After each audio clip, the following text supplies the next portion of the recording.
Hey there. Happy Sunday evening. And welcome to Quick Bite History Live, where we do our best to have a little fun with history.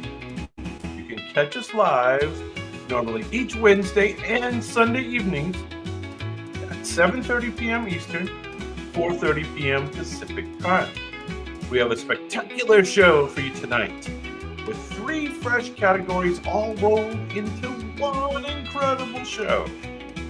Watch our robots paint, listen to my clues, and you all make your guesses as we first count down the top 20 actresses from the modern era. Then, test your sports trivia knowledge. Can be a little challenging with the top 20 baseball stars through history. And finally, we will explore the top 20 most influential first ladies through history. And if you all stick around, we do have a bonus round available for the hardcore enthusiasts. Now, please do check in the chat. Say hello. Feel free to comment. If I see questions coming in, I'll do my best to address those as we go. Hey, Arena, what's going on? How's the new year treating everybody? Everybody doing well? Okay, well, anyway, we should have a pretty easy first round. So let's fire up those robots and get this first round underway.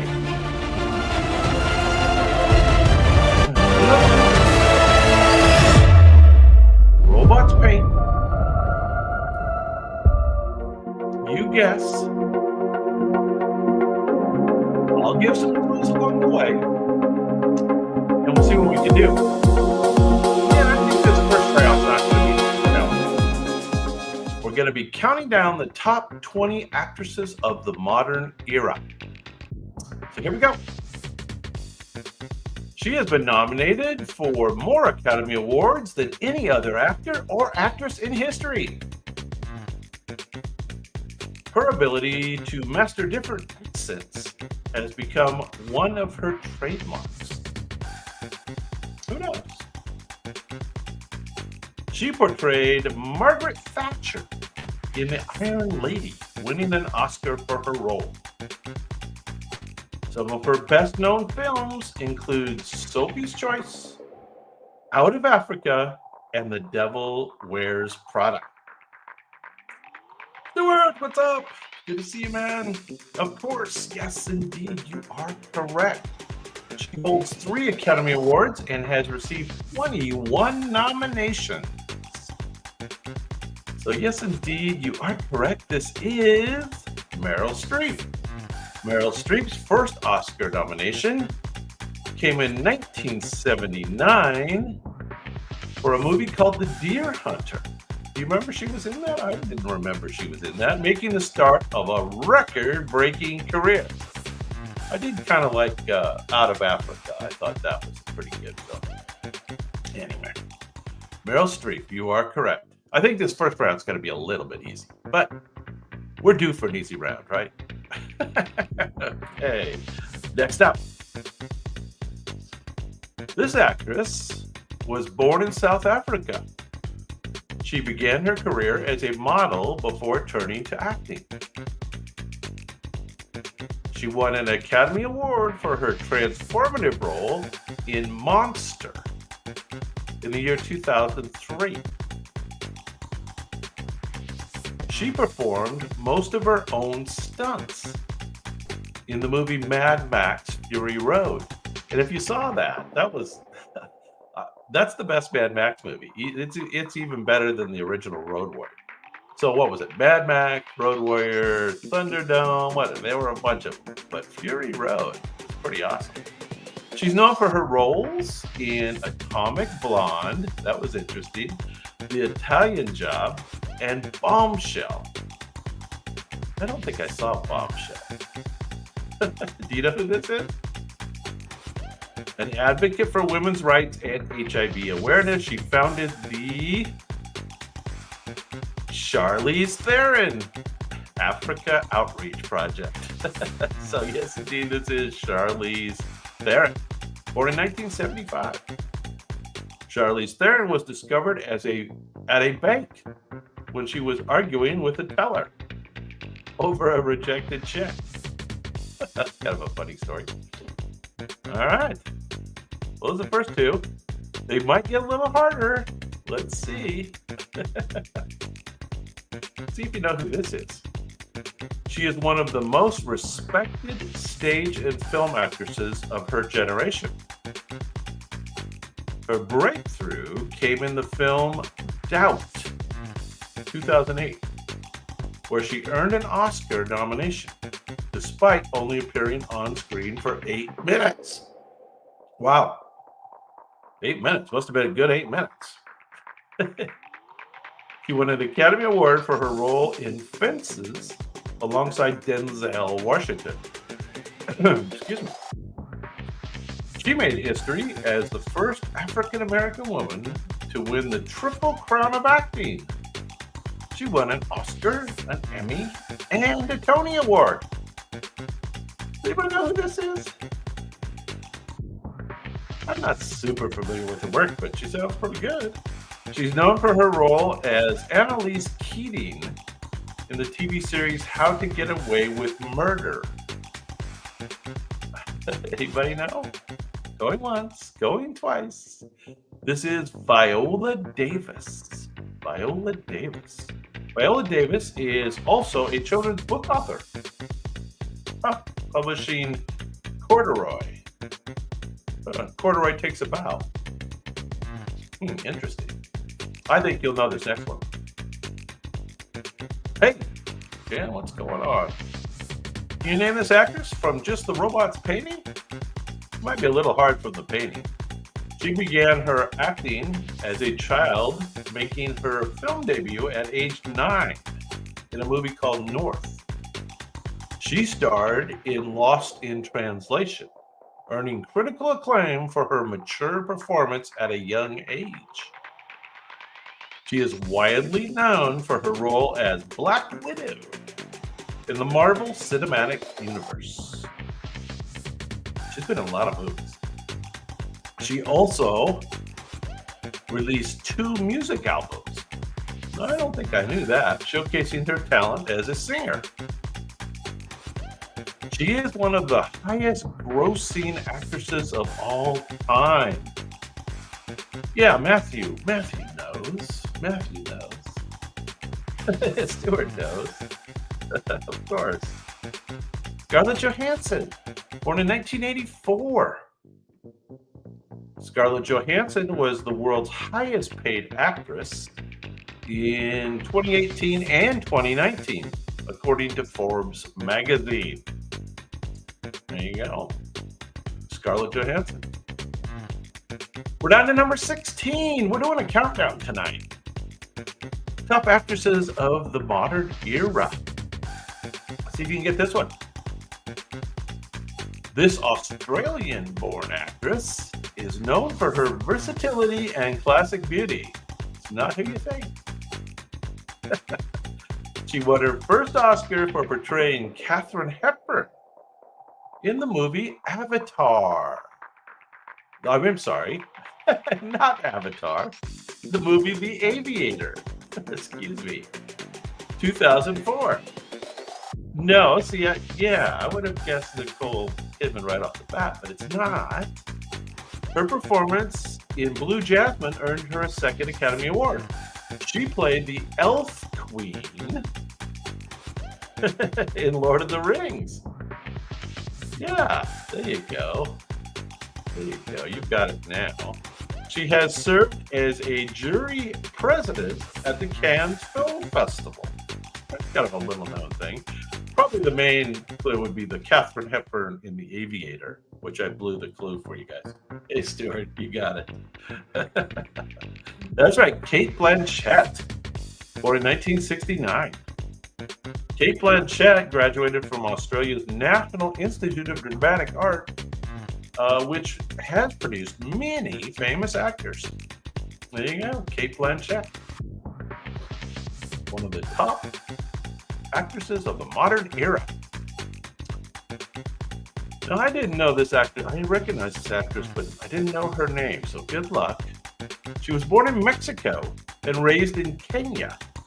She is fluent in multiple languages, including Spanish. Her debut film performance in the movie 12 Years a Slave earned her an Academy Award for Best Supporting Actress. She played Nakia in the movie Black Panther. You guys see that movie, Black Panther? It was pretty good. I liked it. One of the highest grossing films of all time. There you go. Very popular. She has starred in critically acclaimed films such as Us and Queen of Katwe. This is not Viola Davis. It was earlier, Matthew. You missed Viola Davis. She is known for her stunning red carpet appearances and fashion sense. You might know? She has a Spanish first name and an African last name. Interesting.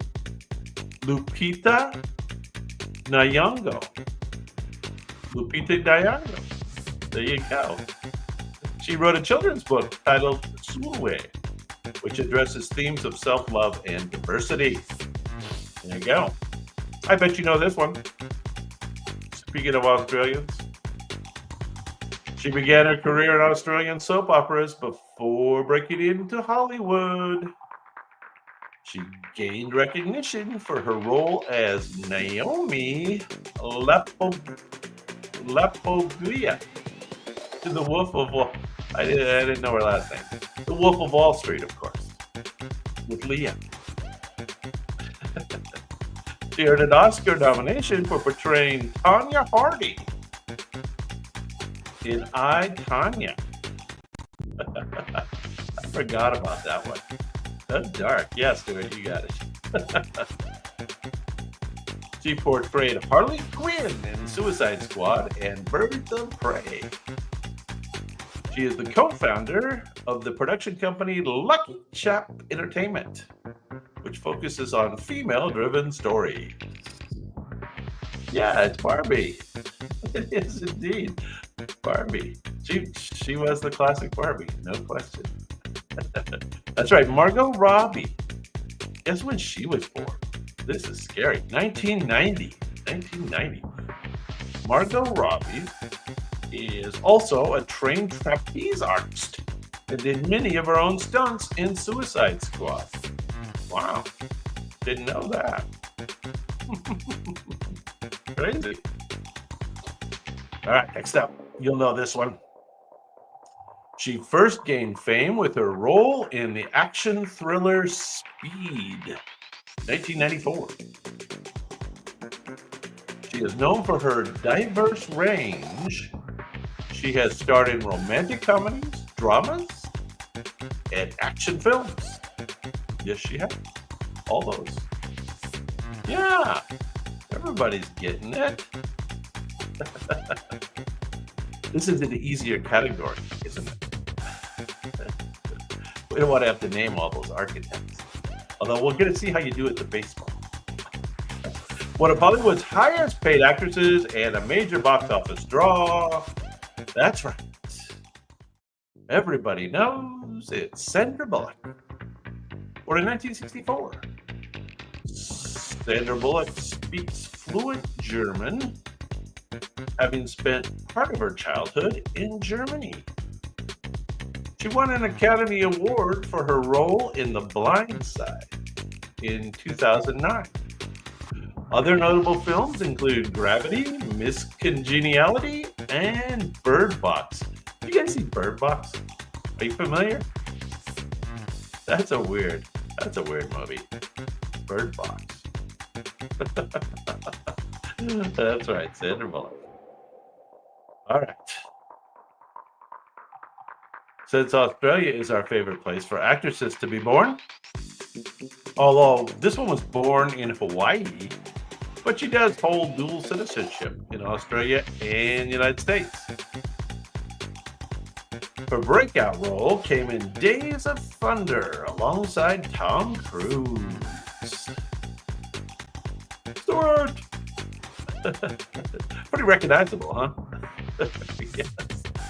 She won an Academy Award for her portrayal of Virginia Woolf in The Hours. She is known for her performances in Moulin Rouge and Big Little Lies. So, both are good. Moulin Rouge is a little weird, but kind of a fun movie. I don't know if you guys saw that. And then Big Little Lies is the series, on whatever it was on, Netflix or whatever it was on. That was pretty heavy duty. She has consistently chosen challenging and complex roles throughout her career. That's right, Nicole Kidman. Nicole Kidman was appointed a Goodwill Ambassador for the UN Women in 2006. Nicole Kidman. There you go. All right. We're down to number 11. It's hard to beat those. We had a lot of Australians. This one's not Australian. She started her career with the TV show Get Real before gaining fame with The Princess Diaries. She is known for her roles in romantic comedies like The Devil Wears Prada and Love and Other Drugs. She won an Academy Award for her heartbreaking performance in Les Miserables. That was in 2012. She starred as the Catwoman in The Dark Knight Rises, showcasing her versatility in action films. A longtime advocate for gender equality and LGBTQ plus rights. Who knows who this is? No.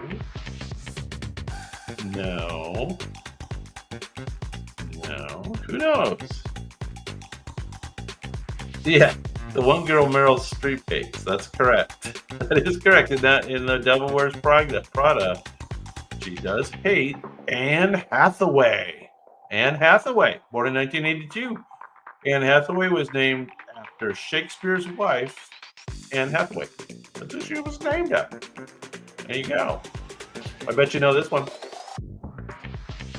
She began her career with comedy roles, gaining fame in a movie called Super Bad. She earned an Academy Award nomination for Birdman and later won for La La Land. La La Land. She starred in The Favorite, a critically acclaimed period drama. Okay, so Matthew has the last name and No Reply has the first name. So you guys need to put that together and you'll have it. She is known for her quick and charming on-screen presence. She was the world's highest paid actress in the year 2017. No, White Lion, it's not Sharon.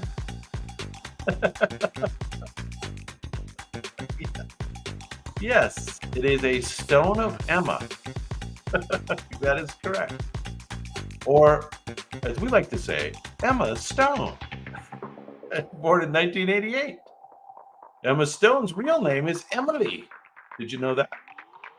She changed it because another actress already registered the name with the Screen Actors Guild. There you go. Emma Stone. Super Bad. Yeah, that was a good movie. Down to number 9. She starred as a dancer in Dinner Party before transitioning to acting. That's interesting. She earned her first Oscar nomination for something called Junebug, 2005. She is known for her performances in Arrival, American Hustle, and Enchanted. Who knows who this is? Despite being nominated 6 times, she has not yet won an Oscar. Nominated 6 times, though. That's good. We don't have to win, right? She is considered one of the most consistently excellent actresses of her generation. That's kind of a generic clue. Does anybody know? You recognize her? Redhead? She starred in American Hustle and Arrival.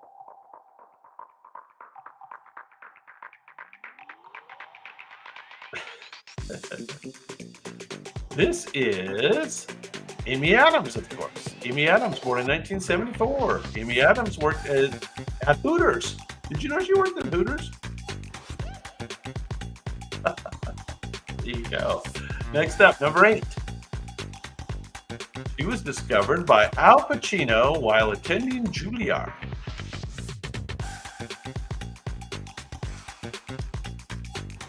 You may know right off the bat. Never seen her before. How about that? She earned acclaim for her roles in Zero Dark 30 and The Help.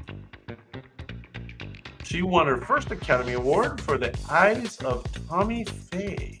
The Eyes of Tammy Faye. She actually won an Academy Award for that. She's known for her commitment to portraying strong, complex women. Yes, TB. You know. TB knows. She is a vocal advocate for equal pay in Hollywood. Damn it. As TB says, this is Jessica Chastain. Jessica Chastain, yeah. Chastain. Jessica Chastain does not watch TV shows or films in which she appears because it makes her very uncomfortable. Oh, that sounds a little pretentious. Okay, they're actresses. They're all pretentious. Next up, she served in the Israeli Defense Forces before starting her acting career. That's pretty badass. She rose to international fame for her portrayal of Wonder Woman in the DC Extended Universe. Hey, Bluebell. Who's this? She was crowned Miss Israel in 2004 when she was only 18 years old. Who knows? She started in the Fast and the Furious franchise before becoming a superhero icon. Yeah, TB knows them all.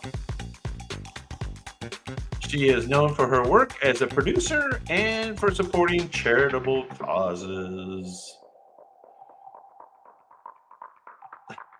Are you good at Morgan? Are you good at baseball? Because that's next. That's right, Stuart. Gal Gadot. Am I saying that properly? Gal Gadot.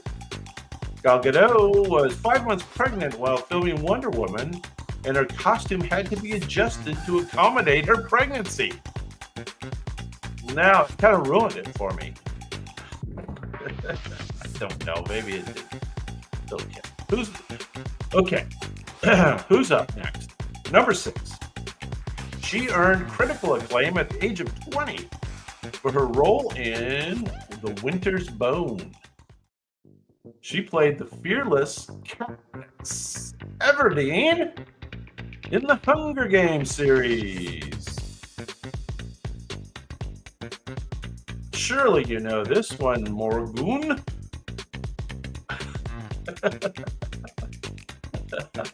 Kind of looks, the red dress kind of looked like Pam Anderson. Pam Anderson. She won an Academy Award for her performance in Silver Linings Playbook. She is known for her roles in American Hustle, Joy, and Mother. Yes, Stuart Bluebell, TV. It's not Pam Anderson. The red dress fooled you, though, and the blonde hair, right? One of the youngest actresses to receive Oscar nominations, Miss Jennifer Lawrence.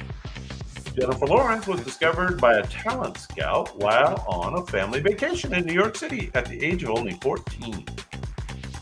I don't know, kind of a sketchy talent. Ages only 14. That's not good. We're down to number 5.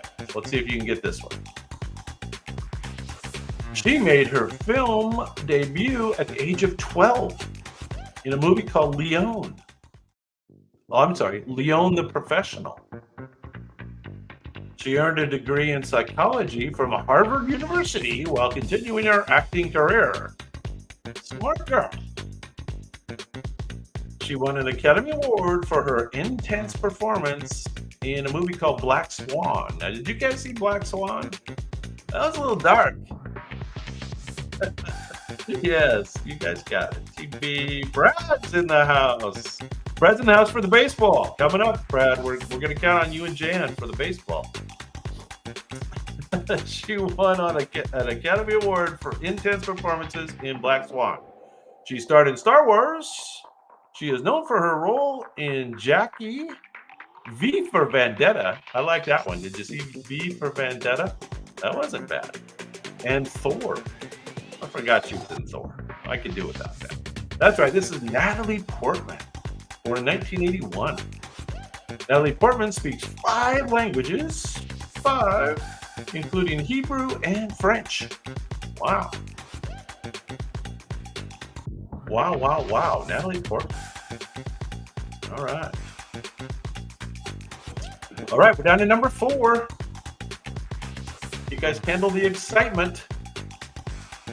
She began her career as a model and appeared in several music videos before turning to acting. She won her first Academy Award for Girl Interrupted. Can you believe that was all the way back in 1999?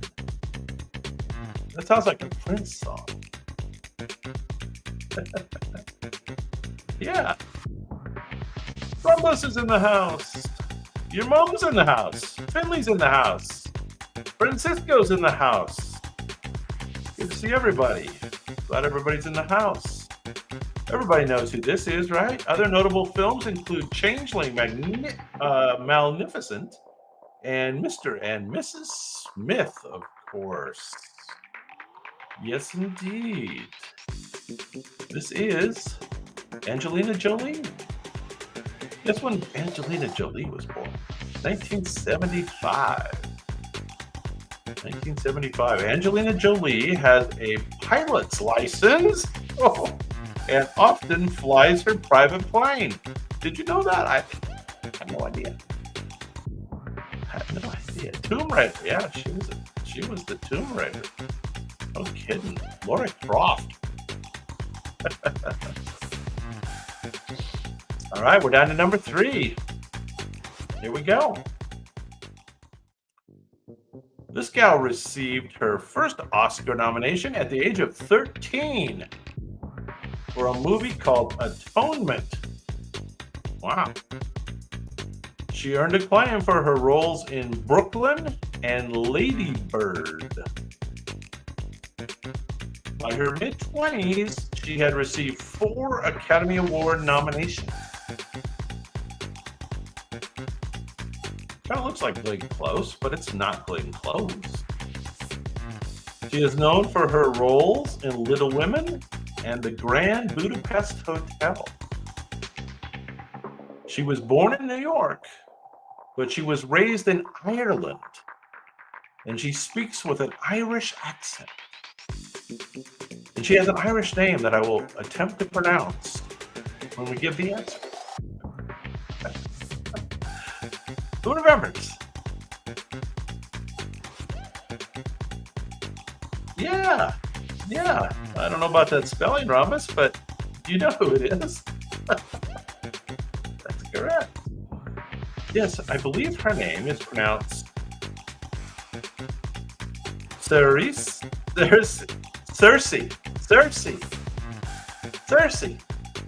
Cersei Ronan. pronounced Sarsi. Help me out. Sarsi Ronan is her name is often mispronounced. Oh, it's supposed to be said Sersha. Sersha. Sersha. There you go. Okay, hey, we're halfway done with the next one already. She began her career as a child model and Disney Channel star. She won an Emmy for the role in Euphoria, becoming the youngest winner in that category. She is known for her roles in Spider-Man films, and here's the key clue, she starred in Dune. Yes, and she only has one name. Gotta like that. Zendaya. Guess when Zendaya was born? Anybody know? 1996. Zendaya was born in 1996. She is also a fashion icon, frequently making headlines for her red carpet looks. I don't know if anybody saw her. I caught this thing. I don't know why, but the Met Gala, she was dressed as oh shoot, I can't remember now. The young French girl that fought in the 13th century. She was in like a knight's outfit. All right, now according to the robots, this is number one. The robots are kind of nerdy, so you got to realize that. This is the nerdy pick for the number one actress. She made her film debut in something called The Fallen and quickly gained attention for her talent. She earned an Oscar nomination for her role in Little Women in 2019. She is known for her performances in Midsommar. That's a dark one. I hear they're making that into a series, maybe? I'm not sure. And Black Widow. Black Widow. She has been praised for her emotional depth and versatility as an actress. Sounds like the robots are pushing it. One of the fastest rising stars in Hollywood today. Who knows who this is? The robots picked her as number one. It's not Lady Gaga. There you go. TV is on the board. That's right. Did you guys not know? This is Florence Pugh. Florence Pugh. Florence Pugh is also an accomplished singer and guitarist. Who knew? Often posting covers on social media. Really? Well, that was kind of fun. That was pretty easy, right? Pretty easy. Now we're going to do baseball. And I hate to tell you, it's not going to be quite as easy. All right, let's load up the baseball. Let's load up the baseball.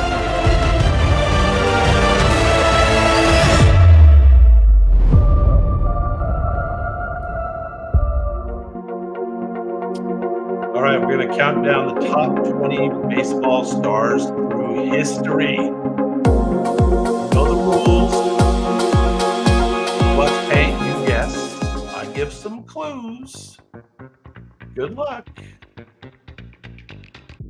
This gentleman played for the St. Louis Cardinals, Chicago Cubs, and Boston Braves during his career. He was known for his fiery temperament and uncompromising dedication to the game. He was a two-time MVP. He led the National League in batting 7 times. How about that? He holds the highest career batting average for a right-handed hitter of all time, with 358. He was inducted into the Baseball Hall of Fame in 1942. All right, all good guesses. All good guesses, all wrong guesses. Stay with it, though, because you're going to know some of these. And then there's some modern guys, too. This was maybe the hardest one, I think. hang on to all those answers. All those are good answers, but they're not correct for this player. St. Louis Cardinals, Chicago Cubs, Boston Braves, 358, right-handed, Hall of Fame in 1942. Michael Jordan is the wrong sport, although he did play a little baseball, didn't he? Roger Hornsby, born in 1896, passed in 1963. Roger Hornsby hit over 403 times in his career. Wow. Now you may know this next guy. He was known by the nickname The Big Train for his powerful fastball. He spent his entire 21-year career with the Washington Senators. He was the first pitcher in history to record over 3,000 strikeouts. Who knows? His 417 career wins place him second all-time in Major League Baseball history. He won 2 MVP awards and helped the Senators with their first World Series in 1924. There you go. We have a winner. Big Train Bobby. I like that, though. But blowout has it. Mr. Baseball himself, blowout. That's right, Walter Johnson. Walter Johnson was famous for his sportsmanship, once apologizing to a batter after hitting him with a pitch. You don't see that very often nowadays.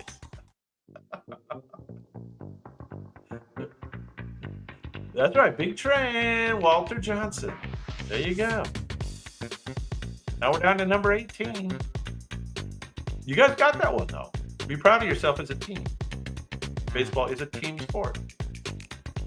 This guy was one of baseball's first true superstars during the early 20th century.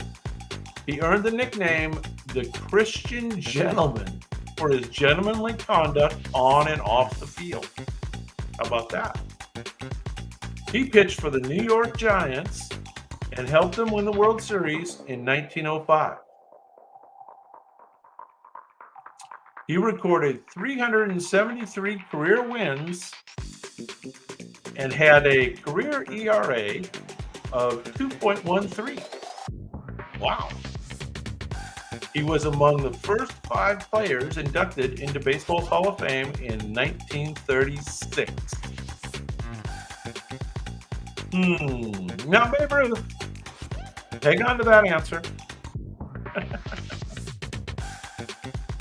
He's the Christian Gentleman. There you go. Blowout. Mr. Baseball. That's right. Christy Mathewson. Born in 1880. He passed all the way back in 1925. Only lived 45 years. He was a college graduate at the time when very few professional players had higher education. There you go. We're down to number 17. They're going to start getting a little easier as we go. This gentleman was known as the Flying Dutchman due to his speed and German heritage. He played his entire career with the Pittsburgh Pirates. Hold on to all those answers. You're just throwing baseball names out. He's considered the greatest shortstop of the dead ball era. Are you familiar with the dead ball era? He was an 8-time batting champion and had a career batting average of .329. That's awesome. His 1909 T206 baseball card is one of the rarest and most valuable in the world. So yeah, there you go, Jan. Yeah, the rarest baseball card. There you go, Honus Wagner. Honus Wagner, born in 1874, passed in 1955. Honus Wagner was part of the inaugural class inducted into the Hall of Fame in 1936. He was right alongside Babe Ruth and Ty Cobb. There you go. Honus Wagner. Most valuable baseball card. There you go. Okay, we're down to number 16. This crazy guy spent his entire 22-year Major League Baseball career with the New York Giants. He is known for his unique high leg kick during his batting stance. Can you picture that? High leg kick during his batting stance. He became the National League player, the first National League player to hit 500 career home runs. First guy to get to 500. Who knows?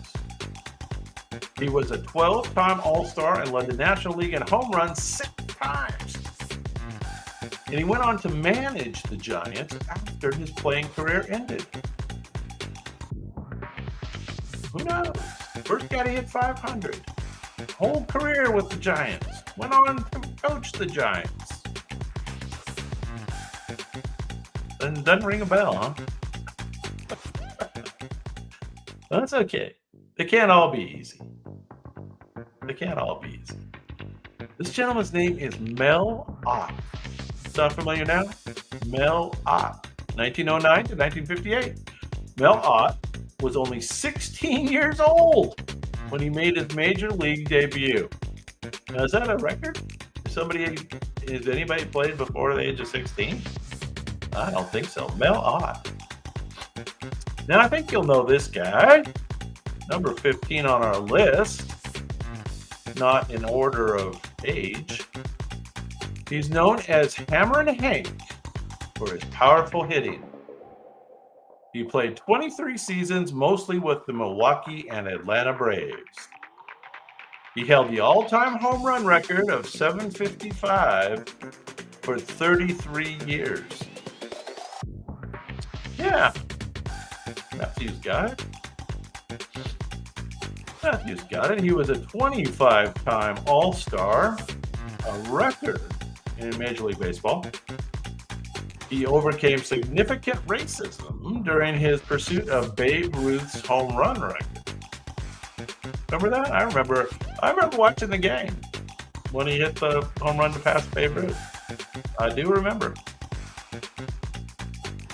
Yep. You got it. Nona's on the board. Nona knows baseball.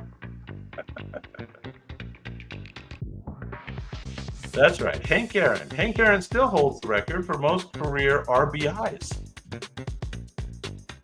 2,297 RBIs from Hammerin' Hank. How about that? Play blowout. You're only halfway through the baseball. We need you. The team needs you. Okay, next up, let's go back in time a little bit again. This gentleman was nicknamed the Beast for his immense power and hitting prowess. He was the second player in Major League Baseball to hit 500 career homes. This was the second player to hit 500.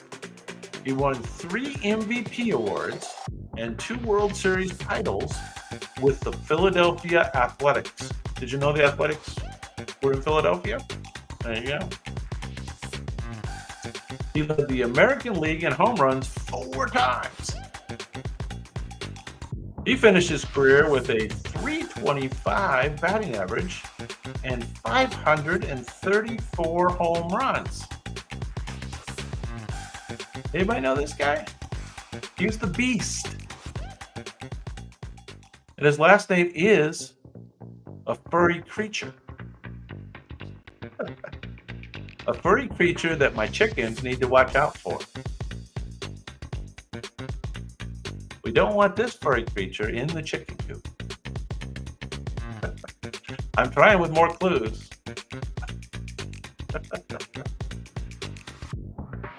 Jimmy Fox. Yeah, there you go, Jed. You had it. Jimmy Fox. Jimmy Fox hit 58 home runs in a single season, narrowly missing Babe Ruth's record of 60. Okay, this is to me was the least known name on my list, so good luck. He is known as the Gray Eagle. for his premature gray hair and outstanding defense.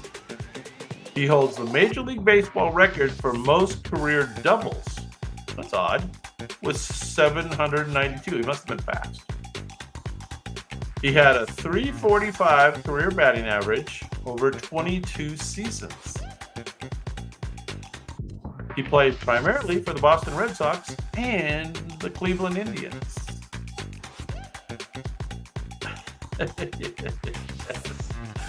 I'm glad you guys all got the Fox. This guy's not the Fox, though. This is the guy that is the most obscure on my list. He won 3 World Series titles and was player manager for the Cleveland Indians. For Cleveland. I don't know if they were the Indians back then. I think they were. Anybody know this guy? Probably not. Hey, Mitch. So, this was the hardest one. This guy's name was Tris Speaker. Cool name, though, right? Tris Speaker. 1888 to 1958. He was one of the earliest players known for using an exaggerated crouch in his batting stance to improve his hitting. Interesting. I think you'll know this next guy. He played 22 seasons, all with the St. Louis Cardinals. He was known as Stan the Man for his consistent hitting and sportsmanship. He was a 22-time All-Star and won 3 MVP awards. He finished his career with 3,630 hits, split almost evenly between home and away games. He helped lead the Cardinals to 3 World Series titles. Yeah, you guys got it. You guys got it. Stan Musial. Stan Musial's correct. I'm going to take a quick break, but I'm going to let you guys play the next one without any clues. We'll see what you do. It's Mr. October is the next one.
And I'm back.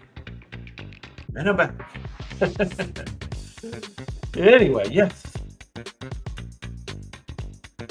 Everybody got this one? Yes. Has to be. He was inducted into Baseball Hall of Fame in 1993. He was a 14-time All-Star. He won 5 World Series titles with Oakland and New York. Yeah, I had to go for a quick one. Actually, that's rare, but I had to visit the little boys' room there. All this sports. All this sports stuff. Reggie Jackson is indeed correct. Reggie Jackson. Okay, next up. I think you'll recognize this guy. He was the first Latin American player inducted into the Baseball Hall of Fame.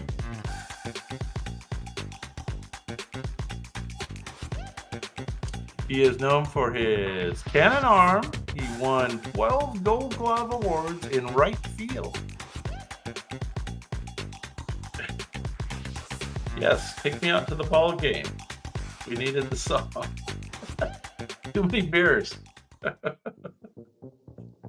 He recorded exactly 3,000 hits before his tragic death in a plane crash while on a humanitarian mission.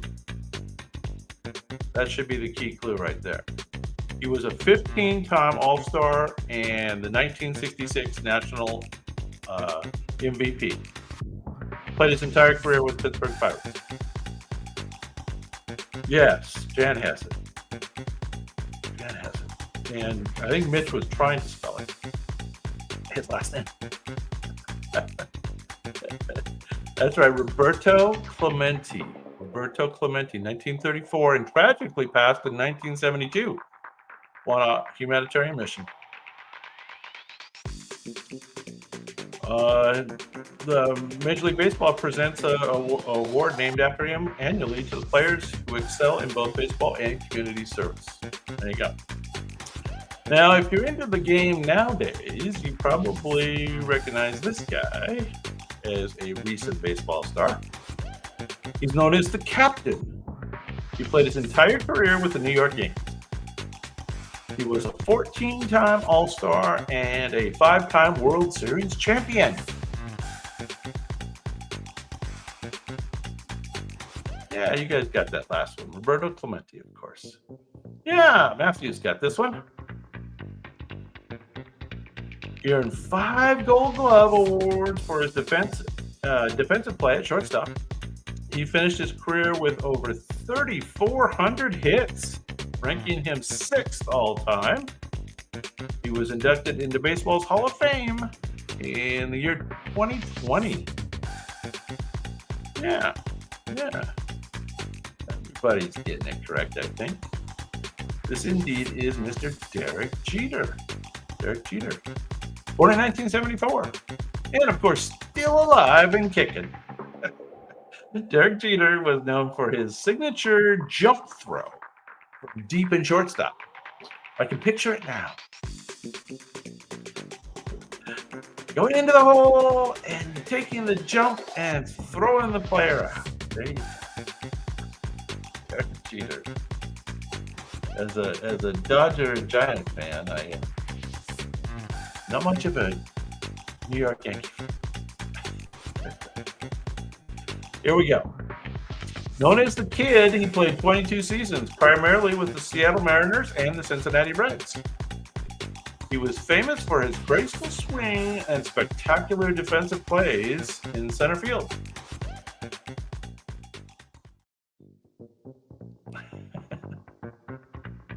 Who knows? He was a 13-time All-Star and won 10 Gold Glove awards. He hit 630 career home runs, ranking 7th all-time. Yeah, you guys got it. You guys all got it. So I do have a baseball story that's pretty good, and maybe we'll get to say it. We'll get to tell it when we get further down the road. He was inducted into the Baseball Hall of Fame in 2016, one of the highest voting percentages ever. That's right. This is Mr. Ken Griffey Jr. as opposed to Ken Griffey Sr. Ken Griffey Jr. and his father, Ken Griffey Sr., are the only father-son duo to play on the same major league team at the same time. Did you know that? Did you know that? That's interesting. I do have a story about another father-son team, but we'll go ahead and do this old-time player first. This guy pitched a Major League Baseball record 7,356 innings during his career. A lot of pitches. He holds the record for most career complete games. Can you imagine? 749 complete games. He kind of looks like Nolan Ryan, but it is not Nolan Ryan. It's older. It's back a little further. He was known for his durability and consistency over his 22-year career. He led his league in wins 5 times. Yeah, there you go. Matthew's got it. Here's a good clue. The Cy Young Award, given annually, was named in his honor. Who is it? Think you could get it from that clue? Oh, that's right. This is Cy Young. Cy Young. Cy Young's 511 career wins are considered one of baseball's unbreakable records. Unbreakable record. 511 career wins. I would say that might be true. Now, you know this guy. He's known for his fiery temperament and intense competitiveness. He won 12 batting titles, a record that still stands. He stole home 54 times, another record that remains unbroken. Very few people do it once in their career, right? He led the American League in hits 8 times. Who knows who this is? He retired with more than 4,000 hits and 2,000 runs scored. There you go. Nona. Nona not only knows TV stars, she knows baseball stars. Very good. Yes, Ty Cobb. Ty Cobb. Ty Cobb once played 3 games in one day during a barnstorming tour. I don't know how that fits in, but okay. Ty Cobb. There you go. Anyway, my story that I'm going to be telling you is about Barry Bonds and his father, Bobby Bonds. But this will give you an idea how old I am. I saw Barry Bonds' father's first game in the majors. I was there in person. We'll finish the story later. This gentleman is considered by many as the greatest pure hitter in baseball history. He won 6 batting titles and led the American League in home runs 4 times. He missed nearly 5 seasons of his prime career due to military service. He was inducted into the Baseball Hall of Fame in 1966. Who knows? There you go. Mitch has it. Mitch has it. He famously hit a home run in his final at-bat in the majors. Did you know that? In 1960. How about that? Correct. Jen has it. Jen has it. Yeah, this is Mr. Ted Williams. Ted Williams was known for his obsession with hitting, often studying pitchers in detail to gain an advantage. An academic.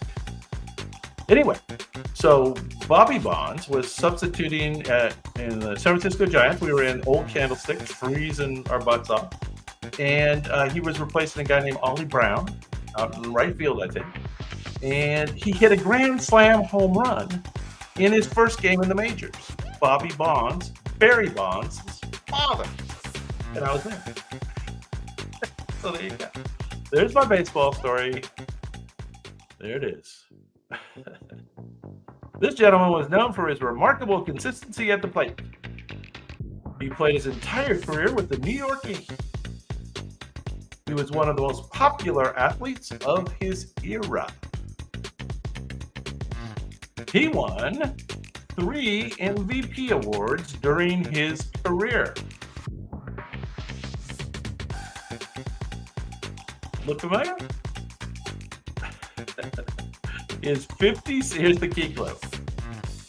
His 56-game hitting streak in 1941 remains one of baseball's most iconic records. There you go. Jan has it. Jan has it. That's right. This is Joe DiMaggio. Joe DiMaggio. He married Marilyn Monroe, didn't he? I think he did. That's what he should be most famous for. Correct. No. Correct. Joe DiMaggio was honored with a monument in Yankee Stadium's Monument Park. He's one of the guys out there. Joe DiMaggio. And yeah, Mr. New York. Go Joe. Hey Fred, what's up? What's up? Okay, we got 3 more to go on baseball. You guys are doing surprisingly well in baseball. This gentleman was known for his quiet demeanor and incredible work ethic. He won 2 MVP awards during his career. He led the American League in RBIs 5 times. Incorrect. Oh, there you go. Mitch has it. Mitch knows. He was the first baseman in one of baseball's greatest lineups. Murderer's Row, it was called. I guess the guys that were all in order were Murderer's Row in the lineup, I guess. His career was tragically ended by a disease called ALS. ALS. His career was cut short. A bummer. Not Shoeless Joe, and Shoeless Joe is not on my list. I think because Shoeless Joe is involved in the rigging of the World Series, so the robots do not include him. That's right, this is Lou Gehrig. Lou Gehrig was featured on a U.S. postage stamp in 1989. Little known fact. We're down to the top two baseballers. This gentleman endured intense racism and threats during his career, but maintained composure.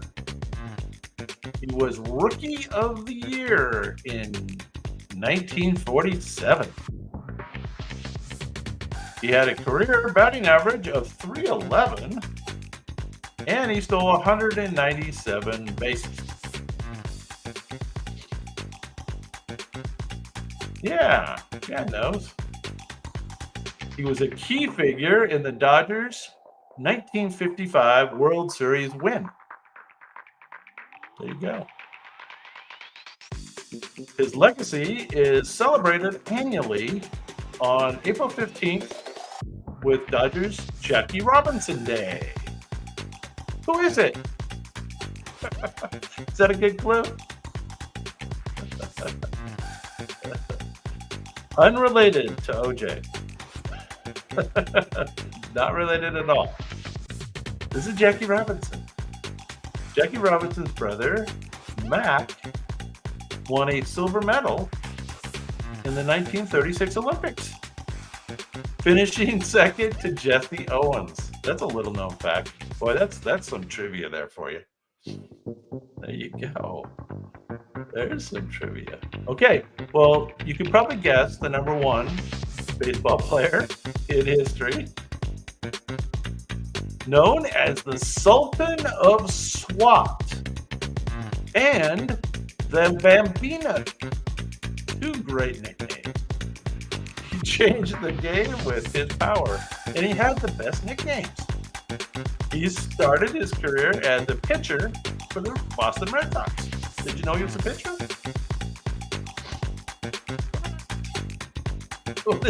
What's the nickname? Colossus of Cleud.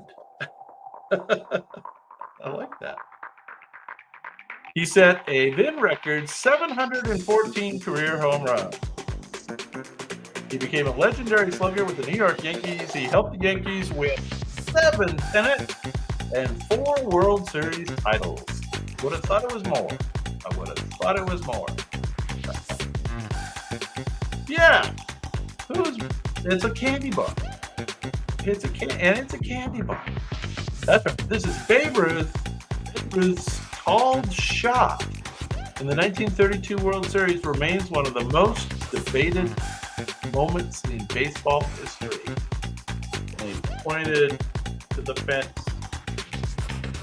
And the next pitch, he put it there. That was Studley. That was very cool. Definitely. All right. Well, that was pretty fun. You guys did surprisingly well at the baseball stars. How about that? Not bad. So we'll break things down. So we're going to do the first lady in the United States now. Famous first ladies. How's that? Here we go.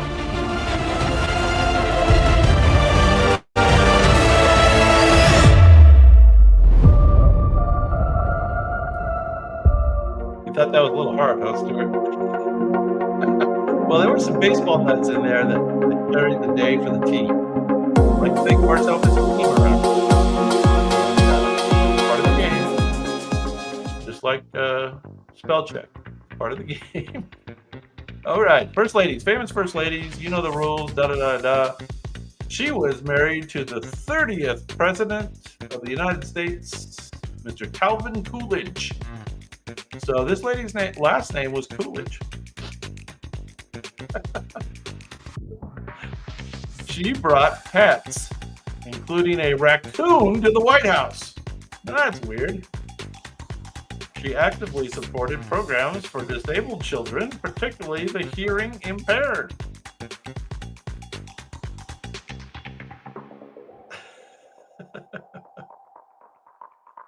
Yeah, this is Mrs. Coolidge. Mrs. Coolidge, and she brought a raccoon to the White House, so she's got that going for her. She was popular for her cheerful public appearances during the Roaring '20s. Who knows? Who knows Mrs. Coolidge's first name? No? This is Grace Coolidge. Grace Coolidge, the raccoon lady, born in 1879, passed in 1957. Grace Coolidge was the first lady to appear in a talking newsreel. There you go. Little known fact. Now, this first lady has an interesting name. I will give you that as a clue. She married Herbert Hoover, the 31st president of the United States. She was the first lady to speak Chinese fluently. That would be suspicious nowadays. Am I right? A former geologist, she traveled extensively with her husband before his presidency. I think the robots are challenged by this one.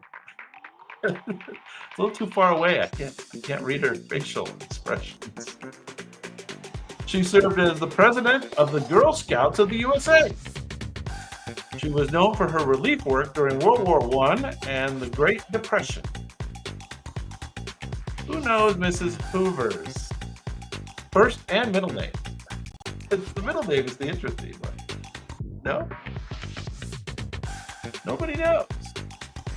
Well, this is Lou, which was a common name back in the 20s and stuff, right? Lou. But her middle name was Henry. So Lou Henry Hoover. Crazy. Lou Henry Hoover. There you go. Oh, she had a passion for architecture. Well, I knew there was something good about her. She helped design the Hoover's family home in California. There you go. I bet you know this one. She was the wife of Lyndon B. Baines Johnson, the 36th president of the United States. She was an advocate for environmental conservation and beautification projects. She played a key role in promoting the Highway Beautification Act. She owned a successful radio station and later a TV station in Texas. That's interesting. Who remembers President Johnson's wife's name? There you go, Nona. Pretty famous name, right?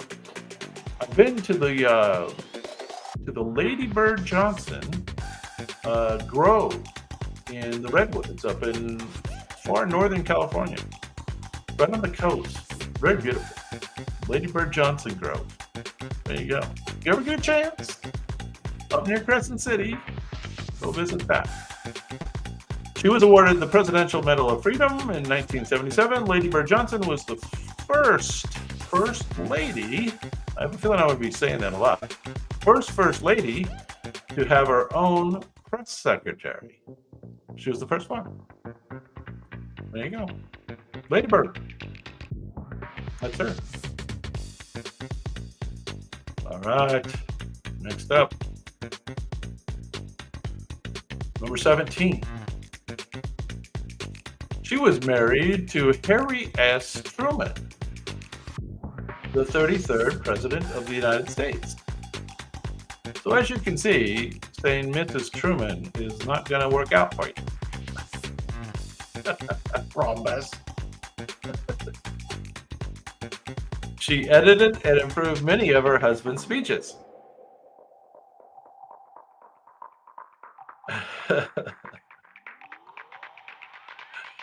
Who knows? She frequently accompanied President Truman on campaign tours. She was an advocate for veterans and family welfare. She was known for her no-nonsense attitude and dislike of the public spotlight. Yeah, you got it. I knew the team would come together and start to get some. Nona. Thank you, Nona. That's right, Bess Truman, right? Bess. Born in 1885 and passed in 1982. Bess Truman holds the record for being the longest living First Lady. Guess how long she lived? 97 years. Wow. There she is, Bess Truman. Longevity. All right, next up, number 16 with a bullet. She was married to Richard Nixon, the 37th President of the United States. She traveled to more than 80 countries during her time as First Lady and Second Lady. She was both First Lady and Second Lady. Does that mean like he had two wives, or is that like the Vice President? I don't know which. Is the Second Lady the second wife, or I don't know. She visited Vietnam during the war, making her the First Lady to enter a combat zone. Yeah. Nona knows. She visited, I already said that. She promoted volunteerism and civic engagement throughout the U.S. That's right, it's Pat Nixon. Pat. Oh, did she go by Patricia or just Pat? I think she just went by Pat, right?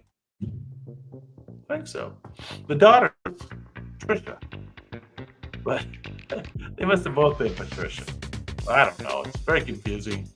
Pat Nixon received 18 honorary degrees during her lifetime, more than any other First Lady at the time. There you go. Pat Nixon. Next up, number 15 on our list. She was the wife of Gerald Ford, the 38th President of the United States. She founded the Betty Ford Center, a leading addiction treatment center. Interesting. She openly spoke about her struggles with addiction and breast cancer. She was an outspoken advocate for women's rights and equal rights amendment. Yeah, that was a pretty good clue, the Betty Ford Center. She received the Presidential Medal of Freedom in 1991. So yes, you are correct. This is Betty Ford. She was born in 1918, and she did pass in 2011. Betty Ford was also a talented dancer. Did you know that? I didn't know that. And once studied under the famous choreographer Martha Graham, which everybody's been saying Martha, so here's Martha, but she's the choreographer, not the wife. Okay. Betty Ford. There you go. We're down to number 14. This lady is, or was, the wife of Jimmy Carter.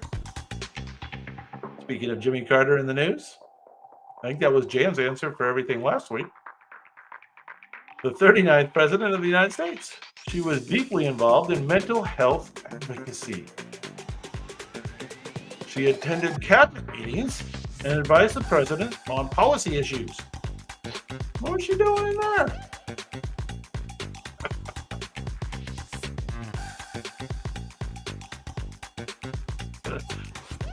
Oh, yes. And I didn't have a clue that gave you the answer this time. Although here it comes. She helped establish the Rosalind Carter Institute for Caregiving. These robots got to be a little more careful with their clues, I think. She received the Presidential Medal of Freedom in 1999. There you go. And yes, everybody knows it's Rosalind Carter, born in 1927. Rosalind Carter was the first lady to testify before Congress. There you go.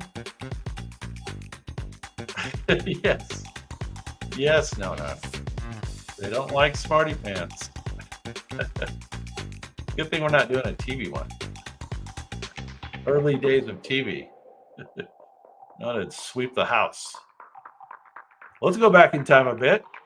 She was the wife of James Madison, the fourth president of the United States. She was known for her social grace and lively personality. She saved several important national artifacts, including a portrait of George Washington during the War of 1812. Mitch! Nice. She was instrumental in decorating and furnishing the White House, which is important. She helped define the role of First Lady as a hostess and public figure. That's right. That's the proper role. At least in 1812. That's right, Dolly Madison. Dolly Madison introduced the custom of the inaugural ball. She created the inaugural ball. That was fun. We're all looking forward to the upcoming inaugural ball. You guys all have your invites, don't you? I know I do. Maybe not. Speaking of that, she was the first lady to be born outside of the United States since Louisa Adams. She is fluent in 5 languages: Slovene, English, French, German, and Italian. She is known for her Be Best initiative, which focused on children's well-being and online safety. Yes. You guys know. You recognize her. Before becoming First Lady, she worked as an international fashion model. She was the first Lady to have delayed moving into the White House after the inauguration. What was up with that? Must have had something to do with Barron's school or something, right? She didn't want to move in right away. She had nicer digs. That's right. This is Melania.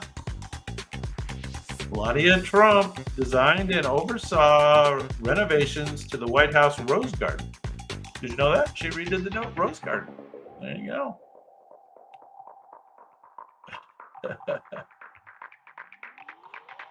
All right. We're going to get too political with that one.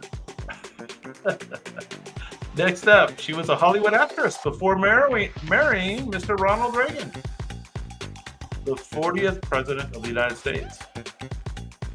She was known for her elegance and devotion to her husband throughout his political career. I would assume they were all devoted to their husband, though, right?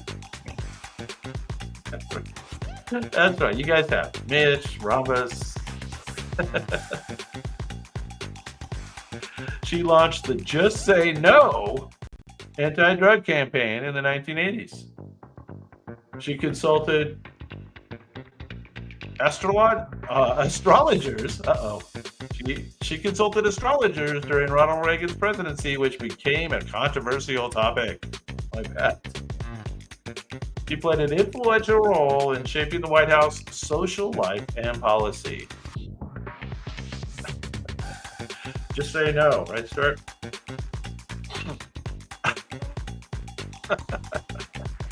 Nancy Reagan. Nancy Reagan was the first lady to redecorate the White House since Jacqueline Kennedy. That's right. All right. What are we down to? We're down to number 9. Oh no, we're down to number 10. I was jumping ahead. This gal was married to Woodrow Wilson, the 28th President of the United States. After her husband's stroke in 1919, she managed many of the duties effectively, acting as the de facto president. Did you know that? She was the first lady to ride in an automobile. Okay. She's known for her provocative nature. She controlled access to the president during his illness. Oh, protective nature. Of course, that makes more sense. She published her memoir called My Memoir in 1939, detailing her experiences in the White House.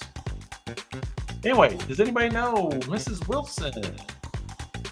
And this is not the Mrs. Wilson from Dennis the Menace, which is another one of our shows. But this one's not it. Nona would know that one. This is Edith Wilson. Edith Wilson was the first lady to screen a movie in the White House. A little bit of trivia there for you. You may know this next lady. You may know her. She is a lawyer and a graduate of Princeton University and Harvard Law School. She launched the Let's Move initiative to combat childhood obesity. She was known for her focus on military families and education for girls. Yeah, you know who this is. Her fashion sense made her a style icon during her time as First Lady. I guess so. She wrote the memoir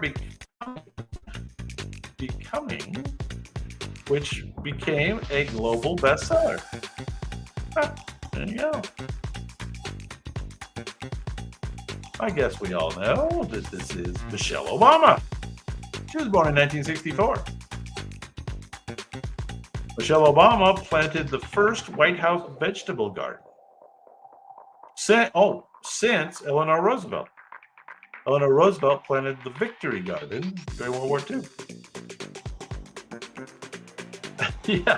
Yeah, she's tougher than Barack for sure. No doubt. You see Barack chatting it up with Trump over at the Jimmy Carter funeral. Speaking of Jimmy Carter. All right, you probably know this one. She was the wife of George H.W. Bush. And she was the mother of George W. Bush. So she did two things. She was the wife and the mother. She was known for her focus on family values and literacy. She founded the blank blank Foundation. I'm not going to give it away this time. For family literacy. Yes, everybody knows. Everybody knows anyway. She was the second woman in American history to be both wife and mother of the U.S. president. Who knows the first lady to be both wife and mother? Who can name that? Although we might want to wait till a later answer. She avoided political controversy, focusing on unifying causes. Yeah, that's right. This is Barbara Bush. Barbara Bush. Barbara Bush is one of the only two first ladies to be both wife and mother of U.S. presidents. Like I said. Who knows the other one?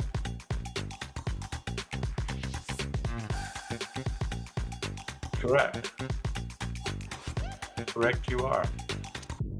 Next up, she was married to Grover Cleveland, the 22nd and 24th President of the United States. So here we go. This is the guy that was 22nd and 24th. Much like Mr. Trump being the 45th and 47th.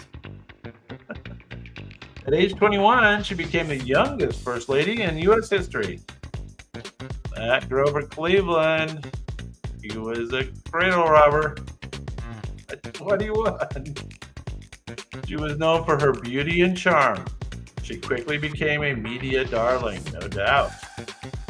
She gave birth to 5 children, becoming the first lady to have children while living in the White House. Who remembers this lady's name? I don't see it on the board yet. I already said that. She resumed the role of First Lady when her husband was reelected 4 years after his first term. Makes sense. Anybody know this 21-year-old mother of 5's name? This is Frances Cleveland. Frances Cleveland was the only First Lady to serve 2 non-consecutive terms. There you go. Until now. Speaking of Mrs. Adams, she was the wife of John Adams, the second president, and the mother of John Quincy Adams, the 6th president. She's known for her extensive correspondence with her husband. She provided key political advice. Her name is pretty well known in the Founding Fathers circle, Revolutionary War circles, which you guys don't know nothing about, and we're about to do another Heroes of the American Revolution, just because. She managed the family farm and finances during her husband's long absences. She was the first lady to live in the White House. There you go. First one to live in the White House. And no, Betsy was not her name. You'll know it. She wrote some books, some letters. Mary was not her name. Her name was Abigail. Abigail Adams. 1744 to 1818. Abigail Adams' letters provide one of the best records of life during the American Revolution. There you go. What was regular life like? Read Abigail Adams' letters. There you go. Okay, we're down to number 5. And I'm going to try to confuse you with this one. She was the second wife of Theodore Roosevelt, the 26th President of the United States. She was known for her strong-willed nature. She modernized and professionalized the role of First Lady. She oversaw the construction of the West Wing and expansion of the White House. She banned reporters from the White House, insisting on more privacy for her family. She created the White House Social Secretary position, which still exists today. And she wasn't nearly as attractive as Grover Cleveland's wife. Am I not supposed to say stuff like that? Maybe is that's not good. Okay, I'm gonna learn. I'm gonna learn. I'm gonna evolve. I am going to evolve eventually. Who knows who this is? Not Margaret, not Mary. This is another Edith. Edith Roosevelt. Edith Roosevelt. Edith Roosevelt was the first lady to have Secret Service protection. She needed it. Okay. We're down to number 4. And this is the one you've been waiting for. She was admired for her hospitality and strong moral character. She supported her husband through the hardship of the Revolutionary War. She managed a large household and plantation during George Washington's presidency. She hosted weekly receptions, setting the tone for future first ladies. She helped establish many social traditions of the new republic. Yeah, you guys all knew this one. You were just waiting for it. I think the robots might have made her slightly more attractive than some of the renderings I've seen. I'm sure in person, she was a beautiful lady. This is Martha Washington, 1731 to 1802. Martha Washington was so popular that her image appeared on U.S. currency in the late 19th century. Huh, how about that? All right, we're down to the top 3 influential first ladies. Top 3 influential first ladies. She played a leading role in shaping policy during her husband's presidency. She was the most politically active first lady in U.S. history. She later became a prominent political figure in her own right. Stuart, Mitch, Rhombus. You guys know this lady. She was the first lady to run for political office. She narrowly lost the 2016 presidential election.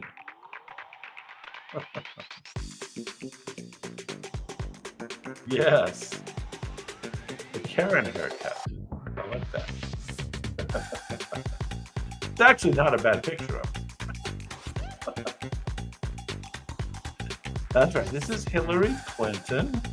Hillary was born in 1947. Believe it or not, she's still alive. Not politically. Little shock. Hillary Clinton is the only first lady to have testified before a grand jury. Yeah, something tells me it might not be the last time. There you go. Top 2. Her sense of style and grace earned her admiration worldwide. She worked tirelessly to preserve American history through the restoration of the White House. Her efforts in arts and culture elevated the image of the White House. Yeah, you guys know. She was a symbol of strength after her husband's assassination. Yeah, that was such a sad thing. Every time you think about it, it's just horrible. Look, she later worked as an editor in New York City. That's right, this is Jacqueline Kennedy Onassis. Who remembers Jacqueline Kennedy's maiden name? Anybody remember that? Yeah, the haircut. Anybody remember the maiden name of Jacqueline Kennedy Onassis? I'm going to have a hard time remembering it myself. I know kind of what it is. It's French, right? Like Benave or something like that. Bouvier. Yes. There you go. Number one with a bullet. She was the longest serving First Lady from 1933 to 1945. That ought to give it away. She advocated for civil rights and social justice during her time as First Lady. She traveled extensively to visit troops and report back to FDR during World War II. Yeah. And she is number one. So, theory is the stellar team we have here assembled tonight would get the last couple correct. She was known for compassion, intelligence, and tireless advocacy. She played a major role in post-war global human rights movement. That's right. This is Eleanor Roosevelt. Eleanor, born in 1884. Passed in 1962. Lived a nice long life. Eleanor Roosevelt hosted a radio show and appeared on television, making her one of the first ladies to use mass media effectively. There you go. First ladies.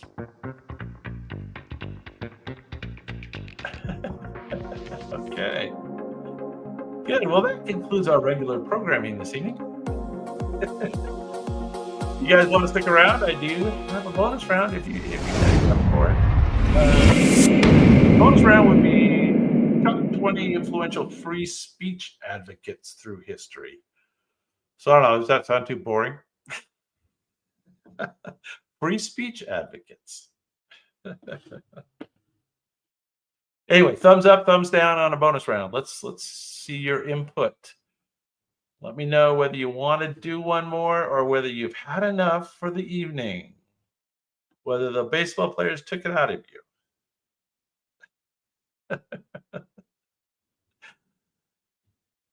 Little too U.S. centric for Stuart tonight. Not as many Brits on the list tonight. Usually there's a lot of Brits. All right, couple thumbs up. I guess I'm forced to do it. Here we go. We're going to do top 20 most influential free speech advocates through history. There might be a Brit on this list. There's definitely more it's definitely more world oriented for sure. There we go. You know the rules. Robots paint. You guys guess. I give a few clues. See what you can do. This gentleman is known for a novel that stirred global controversy. He was targeted by a fatwa issued in the late 1980s. He was born in India, but he rose to fame in the United Kingdom. He wrote Midnight's Children, another award-winning novel. His book, there it is, Stuart has it. His book, The Satanic Verses, led to death threats and was banned in many countries. Yeah, Satanic Verses. Didn't go over well. That's right, Salman Rushdie. That's right. He's the author of Satanic Verses, defending free speech despite threats from religious extremists. Here we go. Number 20 on our list. Why don't we try number 19? This is a German-born American publisher in the early 1700s. So we're going back a while. He printed content criticizing a colonial governor. His landmark trial was one of the first major free press cases. The verdict set a precedent for press freedom in America. Huh. So this is the first guy to kind of push the envelope. His acquittal established that truth is a defense against libel. There it is. If it's true, that's a defense. Sounds reasonable. Sounds reasonable, right? Anybody know who this is, though? Kind of obscure. I didn't know who this was. This is John Peter Zenger. John Peter Zenger. He was a colonial printer whose trial helped establish the principles of freedom of the press. John Peter Zenger. Learn something every day on Quick Bite History Live. It might take a while, but we do learn something.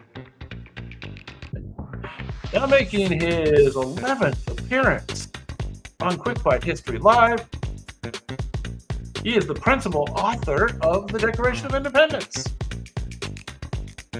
He was the third president of the United States.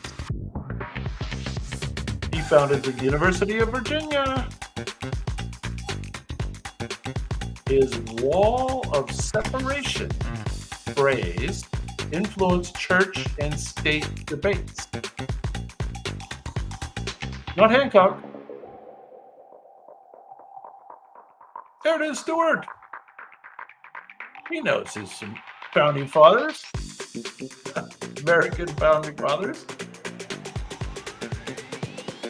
He advocated for First Amendment freedoms in the Bill of Rights.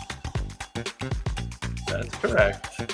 This is Thomas Jefferson, third president. He is a U.S. founding father who advocated for First Amendment and freedom of expression. Thomas Jefferson. There he is.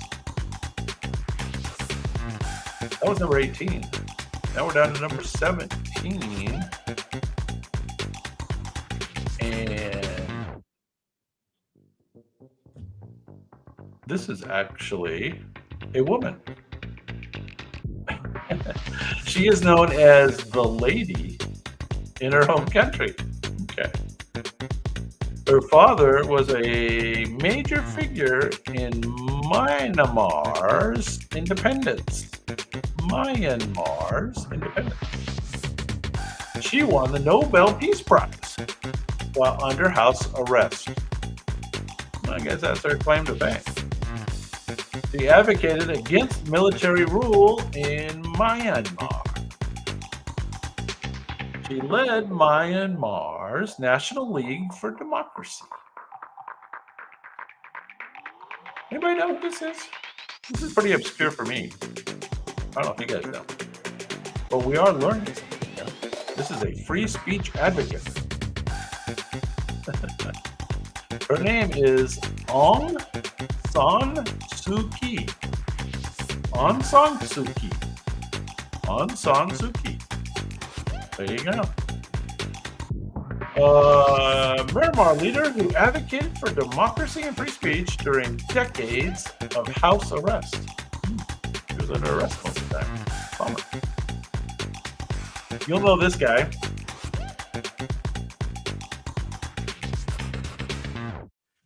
He founded a controversial website in 2006. He published secret U.S. government documents. He is known for seeking refuge in the Ecuadorian embassy in London. Yes, that was quite a saga. Quite a saga. At the Ecuadorian embassy. Was 9 years or something. Something like that. He faces extradition battles related to espionage charges. Now, he's recently out, but he had to agree to some terms, I think. WikiLeaks' release of classified materials changed discussions on transparency. Who knows who this is? Not Nigel. Rhombus! You're very close on the spelling. I think there's two S's. Otherwise, you got it. That's right, Julian Assange. Julian Assange. Founder of WikiLeaks exposed government secrets, sparking debates on transparency and free speech. Hopefully he finally gets like some sort of partner or something. Next up. It's another founding father. He is known as the father of the Constitution.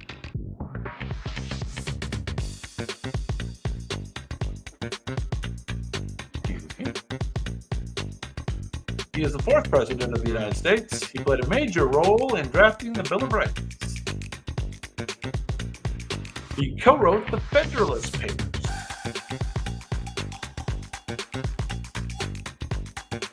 His advocacy helped shape the First Amendment. Not Hancock. Yes, Stuart knows. Stuart's starting to know his founding fathers, I'll tell you. Good job. That's right. James Madison. And I don't know. I think I've said this little known fact before, but he was an extremely short man.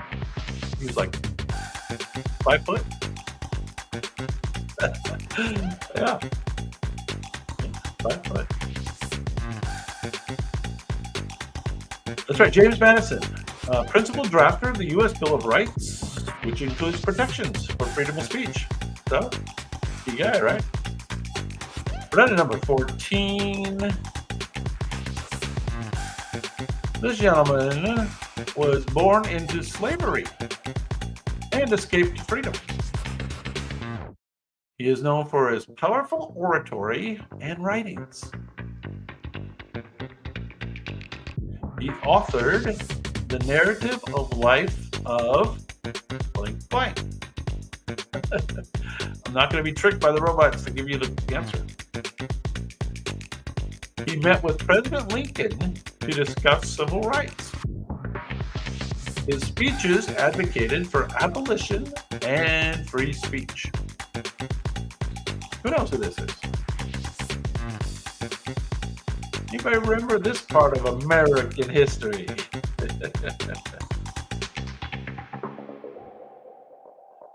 No? I think I've given you all the clues. This is Frederick Douglass. Frederick Douglass was an abolitionist and orator who championed free speech as essential to the fight against slavery. There you go. Frederick Douglass. Nice hairdo. Better than mine. Better than mine. Yeah. Got it. Next up. A leading figure of the French Enlightenment.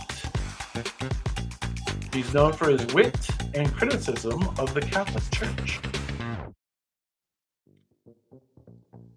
He wrote a little something called Candide, or Candide. I don't know how you pronounce that for sure. Candide, I think. A satire on optimism and societal flaws. He was often jailed or exiled because of his writing.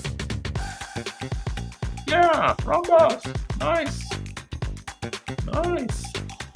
Good job. He defended freedom of speech and fought vigorously.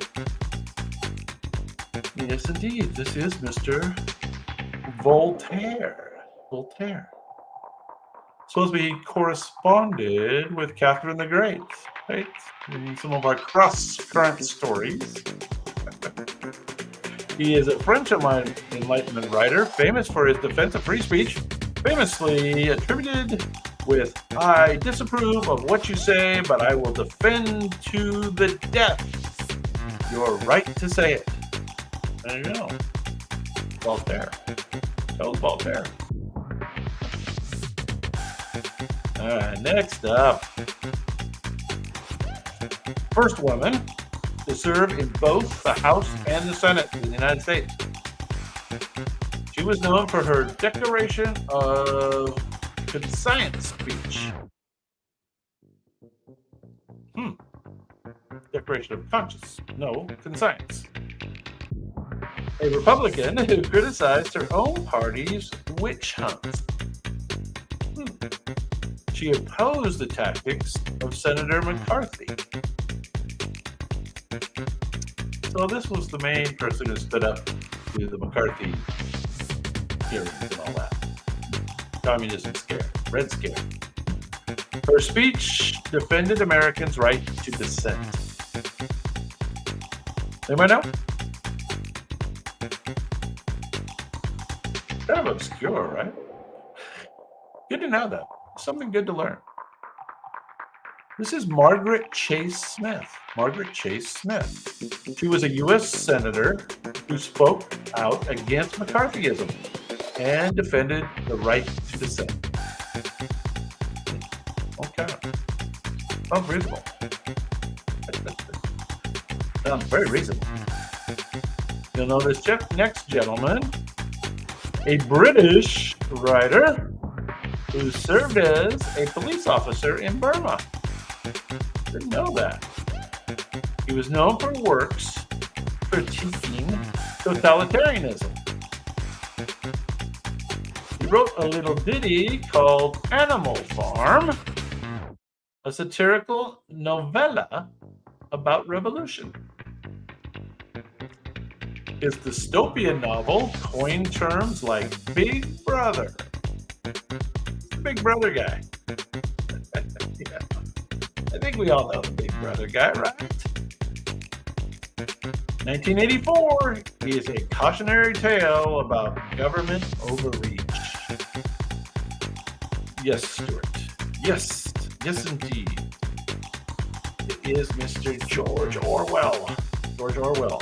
He was the author of 1984, which warned against government censorship and erosion of free speech.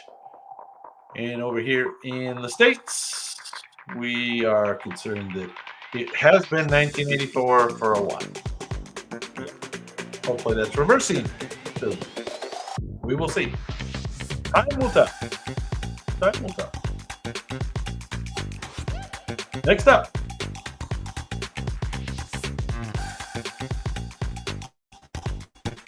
This lady was a Polish-born revolutionary and a Marxist. Strike one. She advocated for workers' rights and opposed World War I. Well, that's probably okay. She was known for her pamphlet, the Junius pamphlet. Junius pamphlet. I don't know what that is. She co-founded the Spartacist League in Germany. Sounds like she was a rebel rouser. She was murdered in 1919 during the German Revolution. Well, that's unfortunate. A Polish-born revolutionary, a rebel rouser, a dissenter, an early socialist. You might know who this is. I guess she's well known among the free speech advocates, though. Rosa Luxemburg. Rosa Luxemburg, revolutionary socialist who defended the right to dissent even within her own movement. There you go. Rosa Luxemburg. You'll probably know this guy. He was born in South Africa and originally trained as a lawyer. We won't hold that against him. Are any of you guys lawyers? Not my favorite, but present company excluded. That's right, Stuart. You got it. He was in prison for 27 years for his activism. He became South Africa's first black president. He advocated for reconciliation and democratic freedoms post-apartheid. That's right. Everybody's getting it.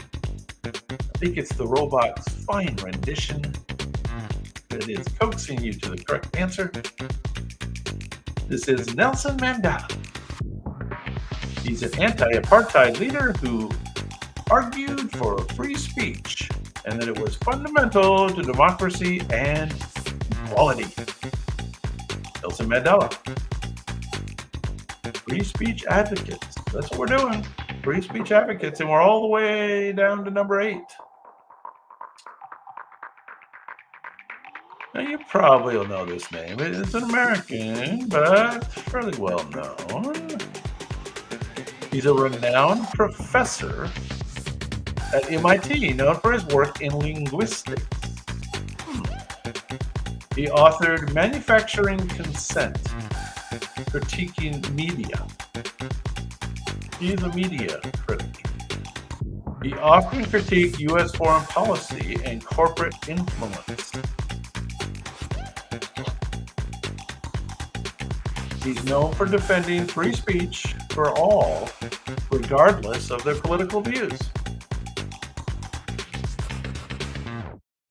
Anybody know who this is? One of the most cited scholars in modern history.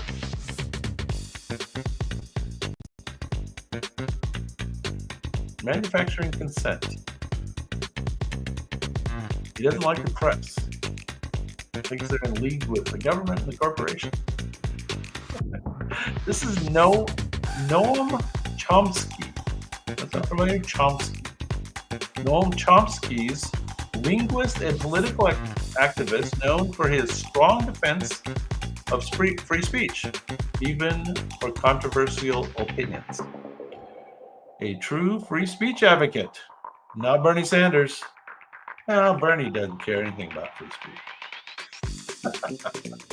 This is Noam Chomsky. All right, you may know this guy. He's an English poet from the 17th century. He's known for his epic poem, Paradise Lost. He wrote Archipelago. Wait a minute. Let me try to re-say that one. Areopagita. Arguing for freedom of the press. Freedom of the press. His work was a defense against government censorship. His writings laid the groundwork for modern free speech debates. Yeah, you got it, Stuart. Of course. English poet from the 17th century, Paradise Lost. That's right, this is John Milton. He's the author of this thing I can't pronounce. Areopagita. I'm going to have to check that out. I think I said that before. A seminal work advocating against censorship. John Milton. There you go. We're down to number 6. And we have another founding father, American founding father. Influential orator and founding figure in America. He is known for his fiery speeches and advocating for independence. He spoke out against the British Stamp Act. He was instrumental in the American Revolution and Virginia's independence. His famous quote embodies the spirit of American liberty. Now, are you ready for the famous quote? I think that'll give it away, maybe. Give me liberty or give me death. Give me liberty or give me death. Who's the give me liberty or give me death guy? Anybody remember? No? No? I thought you guys remembered. This is Patrick Henry. Patrick Henry, give me liberty or give me death. Next time you're going to get it. I know it. I know you're going to get it next time. All right, we're down to the top 5. It's nearly mercifully over. Another American, a minister who became the face of the civil rights movement. He led the Montgomery bus boycott. He gave the famous I Have a Dream speech in 1963.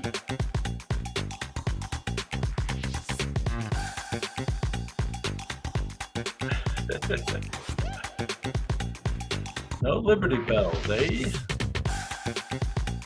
He's known for his philosophy of nonviolence. Unfortunately, he was assassinated in 1968, sparking national mourning. Yes, obviously everyone knows. This is Mr. Martin Luther King Jr.,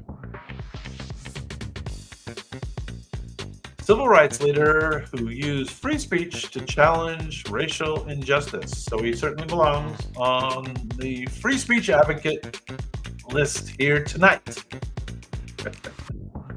That's right.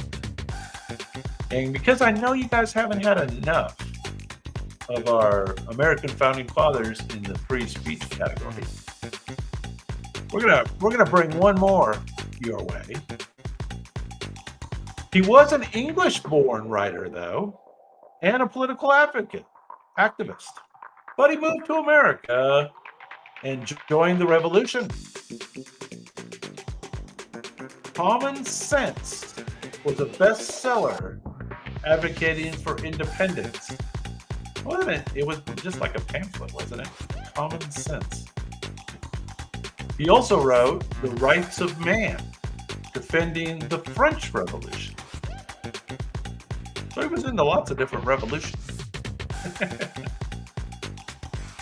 His writings inspired revolutionary sentiments in the colonies. Yes, they did. His pamphlet, Common Sense, was very important. Who knows who this is? Anybody remember? So this isn't the Give Me Liberty or Give Me Death guy. This is the Common Sense guy. Thomas Paine. He's the author of Common Sense, who used his writings to advocate for independence and freedom of expression. Down to the top 3 advocates for free speech. 3 more. And because I know you guys need one more founding father, we will present to you a polymath known for his inventions and diplomacy. He helped draft the U.S. Declaration of Independence. He founded one of America's earliest newspapers, the Pennsylvania Gazette. Yeah, Rhombus knows. His aphorisms emphasized liberty and free speech. Aphorisms. I'm gonna have to look that up. He's known for his support of press freedom as essential to democracy. There you go, and it looks just like it. That's right, this is Benjamin Franklin. No mention of the kite or electricity or nothing. He is a U.S. founding father who emphasized the importance of a free press in maintaining liberty. Yes, indeed, Benjamin Franklin. We're down to number 1. You guys are going to love the number 1. Absolutely going to love the number 1. He is known for his pioneering ventures. Whoops, I'm sorry, I skipped to number 1. This is number 2. Number 2. He originally trained as a lawyer in London. Another one of these lawyers. He developed his philosophy of, I don't even know how to say it, nonviolent resistance. He led the Salt March against the British colonial rule. He inspired leaders worldwide for nonviolent activism. Yeah, you guys know. Sorry, I was so excited to jump to the number one. I, I nearly skipped Mahatma. Hard to say too. Mahatma Gandhi, leader of the Indian independence movement, who used non-violent protest and free speech as tools for change. He is revered as the father of India's independence movement. Mahatma Gandhi. There he is. A free speech advocate. Now, number one. This is the one you're going to love. We can all give or take Mahatma. He's a good guy. Slightly more controversial. This gentleman is known for pioneering ventures in electric cars and space travel. He has faced controversies over his outspoken tweets. He advocates for less moderation and censorship on social media, and the use of something called community notes instead of fact checkers. Yes. He recently purchased a major social media platform. Yes, he did. He is often cited as one of the most influential tech CEOs today. There he is. Mr. Elon with the robots technology slant have chosen as the number one free speech advocate on our list tonight. So there you go. Elon Musk. Number one with a bullet. All right, guys. Well, we made it. We made it. We made it all the way to the end. Thanks for insisting that we do one more round. We all benefited from that.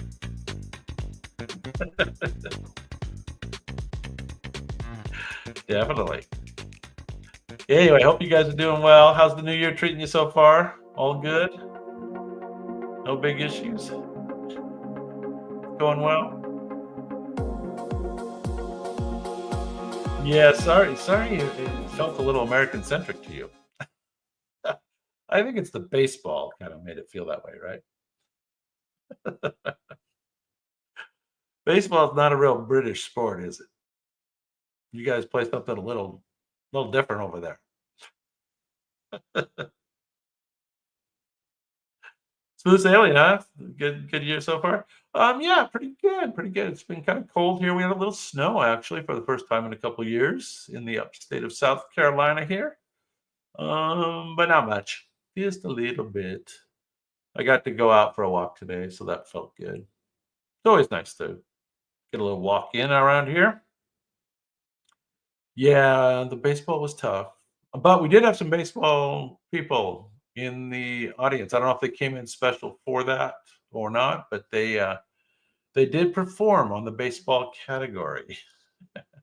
I've already picked the categories for Wednesday. Let's see. I'll give you a preview here, sneak preview.